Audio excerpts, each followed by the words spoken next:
Good afternoon, and thanks for joining us from the Ohio AgNet, the voice you know with the News You Trust studio, sponsored by the Grain Equipment Company, where innovation meets execution.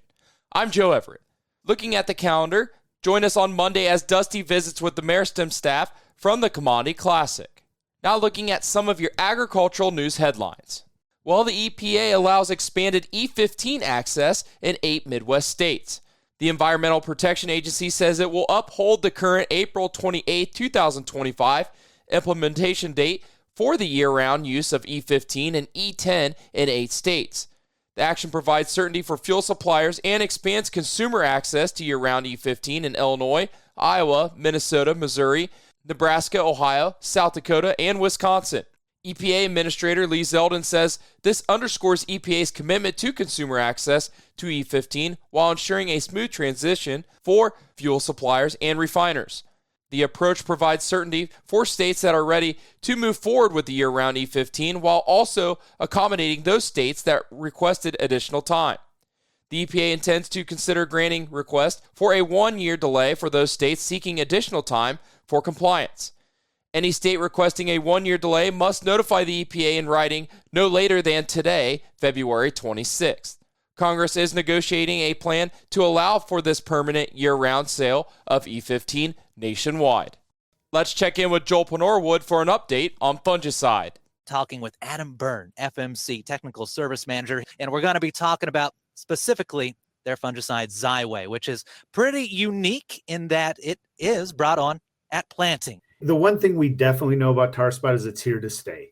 It survives on residue. It's always going to be there at the end of the season. None of the fungicides we use, foliar or at plant, are going to be that season-long silver bullet. So when they wear off, that efficacy of a foliar spray wears down, that tar spot's going to ramp up and have some progression. So at harvest, we're always going to see a little bit out there, but that just primes the inoculum for next year. So if the environmental conditions in your area are right, the risk is there. And so we don't know from year to year what our weather conditions are going to be, but absolutely we know that tar spot's in our system and is a risk we have to be ready for. And Xyway does a great job of preparing us for that, as we just discussed. It sets the stage, helps knock back those other diseases. And it's shown by creating a healthier plant. There's a lot of crop development benefits we see with Xyway, but we see a much healthier, stronger plant. It's kind of like an immune boost, right?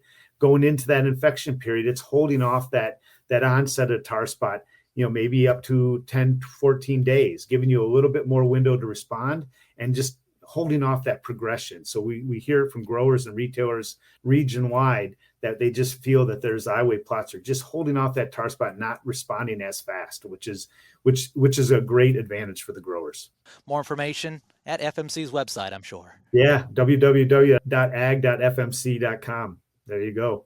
Joining us today on the Ohio AgNet, Adam Byrne, FMC Technical Service Manager. He covers Ohio and has been doing a great job here of covering this, of a fungicide to think about using at planting. Hey, thank you for having me.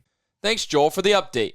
Well, the USDA reminds agricultural producers that the final date to apply for or make changes to their existing crop insurance coverage is approaching for the spring planted crops, whole farm revenue protection, and microfarm. Sale closing dates vary by the crop and location, but the next major closing dates are February 28th, March 15th, and April 15th.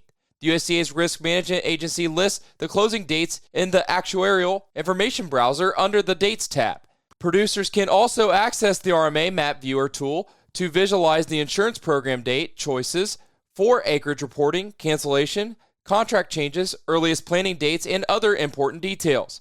Producers are encouraged to visit their crop insurance agent soon to learn specific details for the 2025 crop year. Crop insurance coverage decisions must be made on or before the sale closing date. Producers can access the RMA Information Reporting System tool to identify applicable dates for their operations. Stay tuned. We'll be back with your markets after this. Morton Buildings is holding their annual Building Value Day sales event running now through the end of February. Morton Buildings are built stronger, last longer, and look better. So if you're planning for a garage, farm shop, stall barn, a storage building for your RV, boat, or collectibles, or anything in between, act now and contact one of their 4 Ohio offices by visiting mortonbuildings.com or call 800-447-7436 to take advantage of their current savings on select new buildings. Certain restrictions may apply. This offer is available on select building styles. Contact your local construction center for more details. Now let's take a look at your markets and how they closed for your Wednesday, brought to us by Seed Consultants. Simply better performance online at seedconsultants.com. Well, a down day in Chicago. Let's start off with March corn, 478 1/4, down 1.5. December new crop corn, 467, down 3 cents. March soybeans, 1024 1/2, down 6 3/4. November soybeans, 1045 1/2, down 5 1/2. July wheat, 593 3/4, down 8 1/2. In livestock, February live cattle 198.82, down 67 cents. April live cattle 194.62, down $1.10. April lean hogs 88.30, up $1.72. May lean hogs 92.45, up $1.85.